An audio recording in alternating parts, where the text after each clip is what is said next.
আমি তো সারা বাংলাদেশে বলেছি, কোরআন ও হাদিসের মাহফিলে বাধা দেয়, ওদের নাম লিস্টি করে ভিডিও করে কি বলতে চায় আমাদেরকে দেন। এই জালেমদের বিরুদ্ধে প্রয়োজনে আবার নতুন করে আন্দোলন হবে এই জমিনে।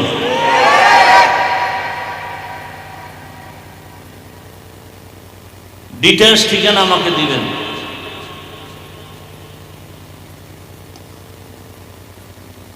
ওদেরকে চিহ্নিত করতে হবে, ওরা এদেশের নাগরিক না, সঠিক মানুষ না, ওরা ফেসিবাদের দোষক। ওদেরকে চিহ্নিত করতে হবে। এবার আবার নতুন তারিখ দেন, আবার মাহফিল দিবেন ওই মাঠে।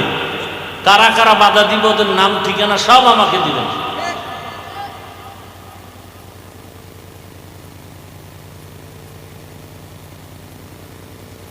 আল্লাহ হেদায়েত দান করুন।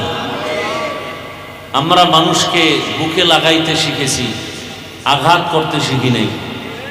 এদেশের ওলামায়ে কেরাম এ দেশে আছে বিদায় দেশ এখনো শান্তিতে আছে। ওলামায়ে কেরাম না থাকলে দেশ এখন জাহান্নাম হয়ে যেত।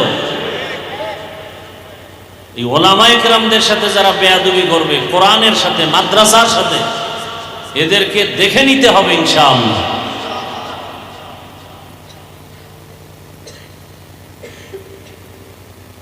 বয়ান করার একটা পরিবেশ দরকার, কথা ঠিক না? চেষ্টা করলেও হয় না। কত বড় জালেম, আল্লাহর দুশমন, রসুলের দুশমন। হ্যাঁ, বাংলাদেশে মাদ্রাসা চলবে, ইসলাম চলবে, কোরআন চলবে, মসজিদ চলবে।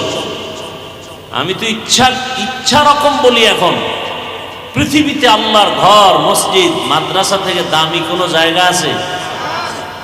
সেই জায়গায় চূড়ান্ত অপরাধী 24 ঘন্টার সেকেন্ডে সেকেন্ডে অল টাইম আপন মায়ের সাথে জিনা হয়, যে সুদের গুনাহ, এরা কেমনে পবিত্র মসজিদের দায়িত্বে আসে? কারণ কি? সমাজে গজব আসবে না কেন? অশান্তি আসবে না কেন?